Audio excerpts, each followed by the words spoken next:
Nitekana umunezero ndasubiye kugusuhuza nk'akaze wobandanya kubana natwe ngaha kuri ino mboneshakure ya Isange TV kugezako amakuru, inkuru n'ibiganiro bigezweho biriko biravurwa hirya no hino mu gihugu c'u Burundi ndetse no hakurya y'imbibe z'igihugu c'u Burundi mu yandi makungu. Nonyemerere nguhe ikaze, ndaguhaye mwaramutse canke mwiriwe bivanye n'aho dukurikira uherereye. Wowe udukurikije mu gihugu c'u Burundi nonyemerere nguhe mwiriwe, ndetse naho udukurikije hakurya y'imbibe z'igihugu c'u Burundi nonyemerere nguhe mwaramutse canke mwiriwe bivanye n'aho uherereye. Turi ku munsi wa gatandatu igenekerezo rya 10 z'ukwezi kwa gatandatu w'umwaka w'ibihumbi 2023, utegerezwa gusa gufyonda sabone canke subscribe nawe utaravyondako kugira tubandanye tubana nawe ngaha kuri ino mboneshakure ya Isange TV ikugezako amakuru, inkuru n'ibiganiro bigezweho biriko biravurwa hirya no hino mu gihugu c'u Burundi ndetse no hakurya y'imbibe z'igihugu c'u Burundi mu yandi makungu, kamwe ku kandi mu buryo butosoye kandi butomoye.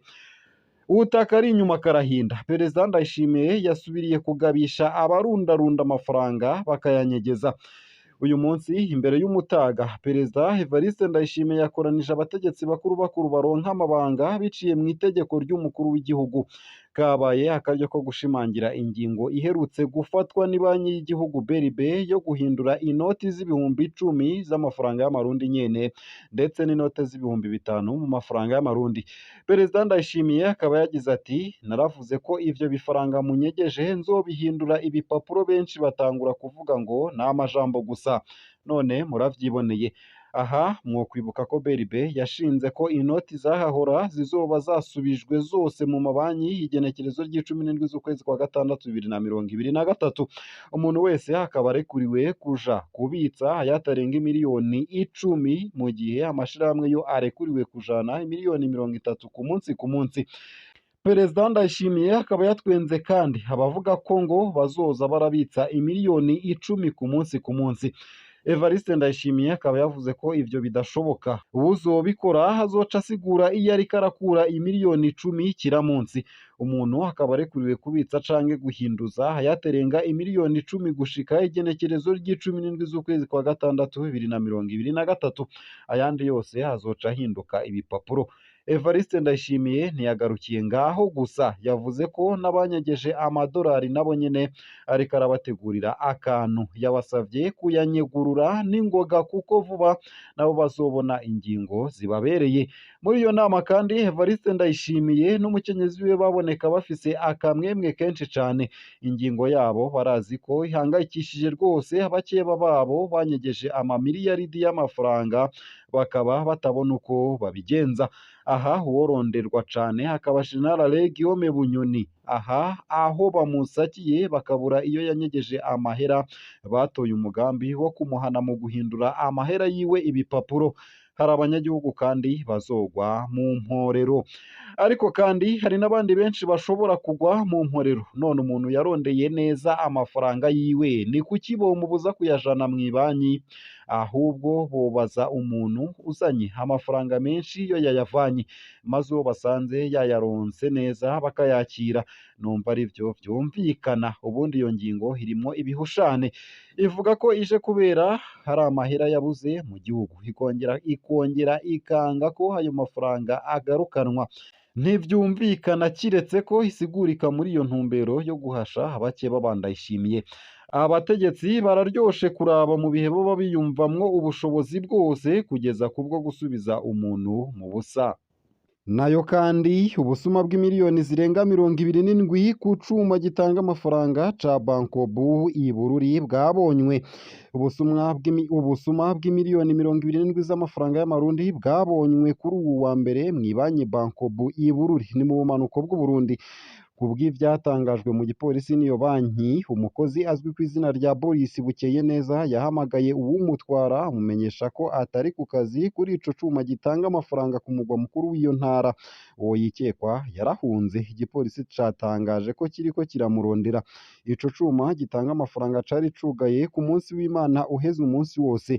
Abakiriya bari bashaka gukora ibikorwa vyabo vyo muri banki bararindiriye ko cugururwa barabura.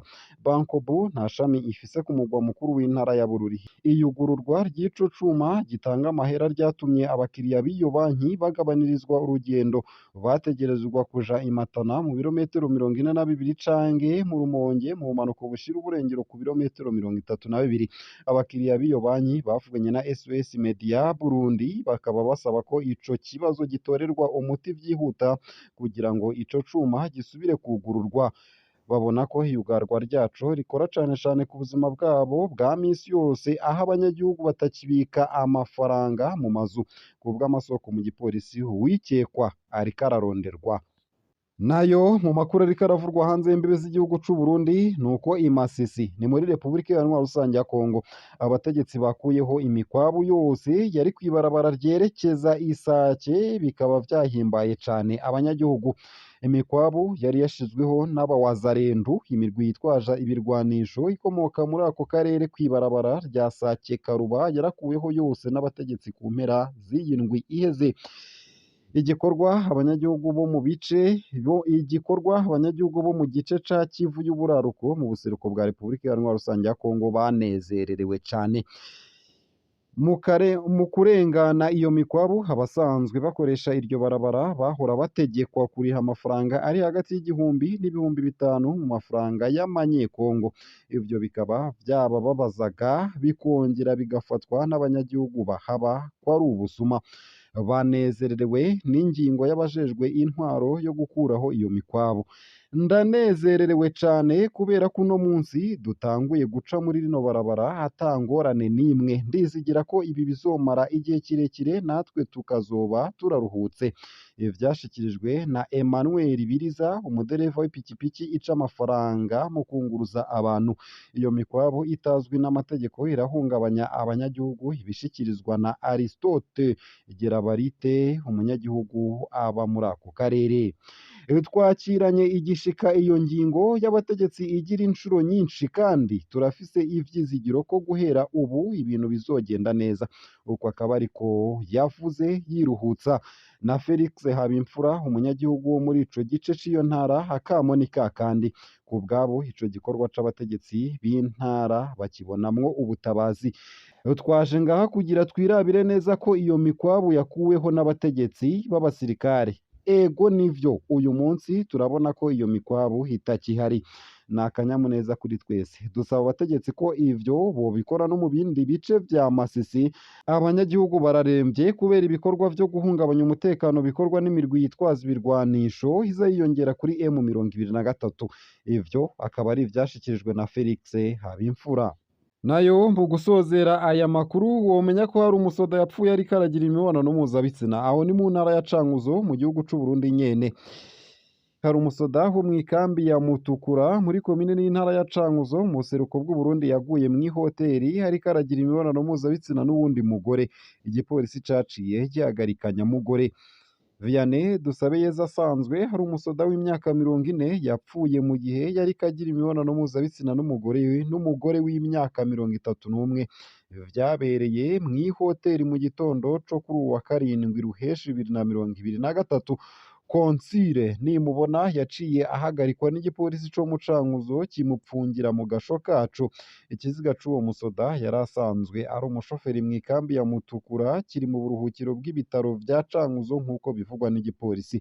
Igipolisi kikaba kivuga ko cabimenyesheje na nyene iyo hoteri.